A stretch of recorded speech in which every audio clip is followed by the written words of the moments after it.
শুধু দেবাশিস সোম কেন, তৃণমূলের আরও অনেক নেতা গেছিল। আমার তো বক্তব্য যে শুধু একদিনের সিসিটিভি ফুটেজ দেখে এটা বোঝা যাবে না।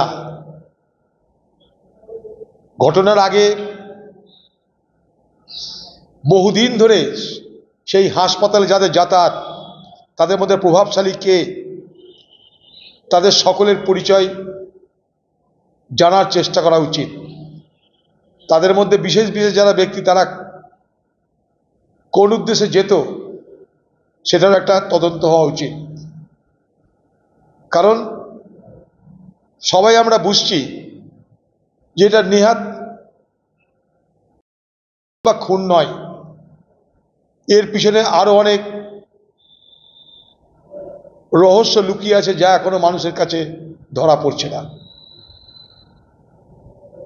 তৃণমূলের বহু নেতা আরজি করের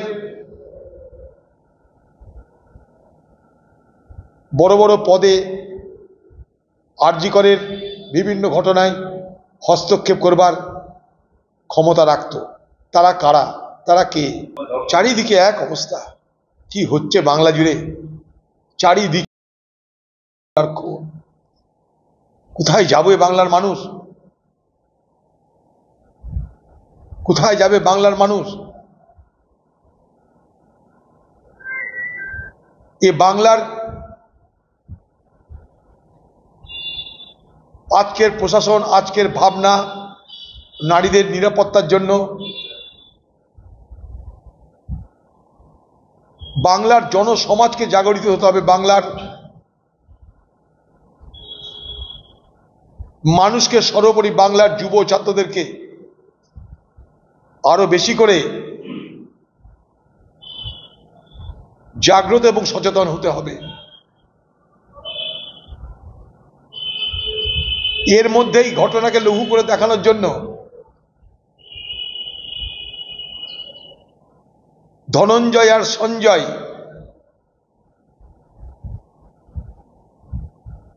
সব এক করে দেখানোর চেষ্টা হচ্ছে। রাজ্যের মন্ত্রী সে এখন থেকেই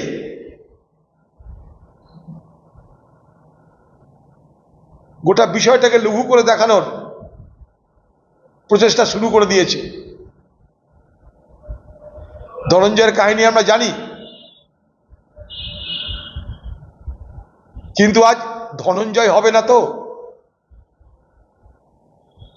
যদি ধনঞ্জয় হয় আর আপনাদের যদি সন্দেহ থাকে, তাহলে বাংলার মুখ্যমন্ত্রীকে বলুন, যিনি গর্ব করে বলেছিলেন যে আমরা ধরে ফেলেছি আসামি।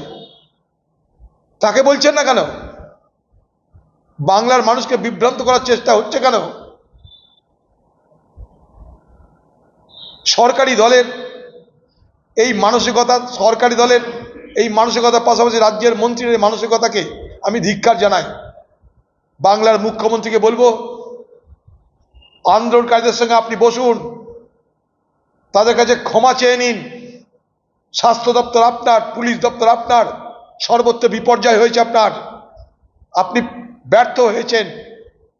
নাগরিক সমাজের কাছে, ছাত্র সমাজের কাছে, চিকিৎসক সমাজের কাছে, আন্দোলনকারীদের কাছে ক্ষমা চেয়ে তাদের সঙ্গে আলোচনায় বসুন এবং এই রহস্য উদ্ঘাটনে আপনি সক্রিয় হন।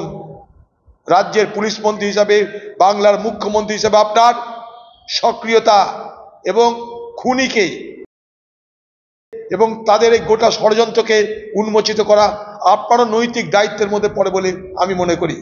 গোটা ঘটনাই তো সন্দেহের দানা বাঁধছে প্রথম দিন থেকে। গোটা ঘটনায় কোথায় পোস্টমর্টম, কারা করলো, কখন করলো, কি পেল, যারা পোস্টমর্টমের জন্য সমস্ত তথ্য নিয়ে এসেছিল তারা কারা, তারা কি দিল, কেন দিল না, তার ভিডিওগ্রাফি যারা তদন্তকারী সংস্থা তারা দেখবে গেল। চরম হতাশার মধ্যে আমরা এখন রয়েছি। যেমন তাদের পরিবার, তেমন আমরাও হতাশ হচ্ছি যে গোটা তদন্ত প্রক্রিয়াকে বিপথে চালিত করা হচ্ছে না তো। গোটা তদন্ত প্রক্রিয়াটাকে লঘু করে দেওয়ার চেষ্টা হচ্ছে না তো। একদিকে সুপ্রিম কোর্ট, সেখানে লক্ষ লক্ষ টাকা ব্যয় করে আইনজীবীদেরকে নিয়োগ করা, অন্যদিকে আন্দোলন ভেঙে দেওয়ার চেষ্টা করা, আন্দোলন যাতে না করতে পারে তার জন্যে সরকারি ফরমান জারি করা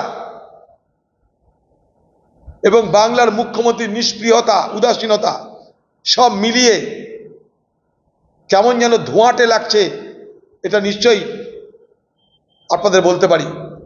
দেখুন, তারা মা, তাদের কি হচ্ছে তারাই জানে। তারা মা, তারা বাবা, তারা জানে তাদের কি হচ্ছে। আমরা হয়তো আন্দোলন করতে পারি, কিন্তু তাদের মনের যন্ত্রণা,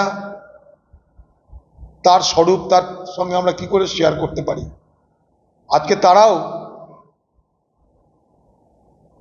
সকলের সঙ্গে আন্দোলন আমার ইচ্ছা প্রকাশ করার মধ্য দিয়ে তাদের প্রথম দিনের যে বক্তব্য, প্রথম দিনের যে দাবি, সেই দাবিকেই তারা স্বীকৃতি দিচ্ছেন এবং সেই দাবি তারা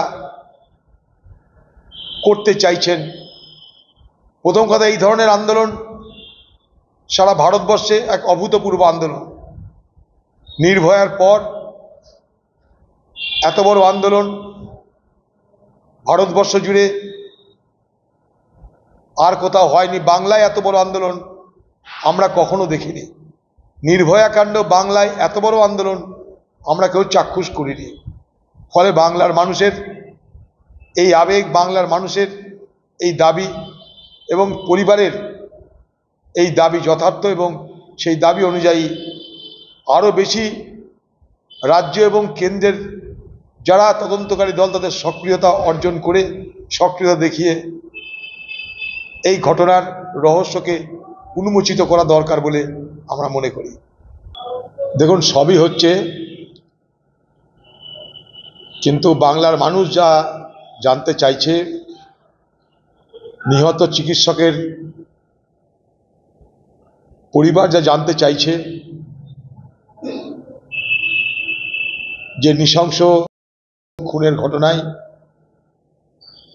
সারা বাংলার মানুষ হতবিহ্বল হয়ে গেছে, দুঃখে ভারাক্রান্ত, বিচার চাইছে, প্রতিবাদ করছে। সেই দাবির পূরণে এখনো পর্যন্ত তদন্তকারী সকলেই ব্যর্থ হয়েছে, সে রাজ্যই হোক, সে কেন্দ্রের সিবিআই হোক। স্বাভাবিক কারণেই মানুষের ধৈর্যের বাঁধ ভাঙছে। এখনো মানুষ আস্থা রাখছে, ভরসা করছে যে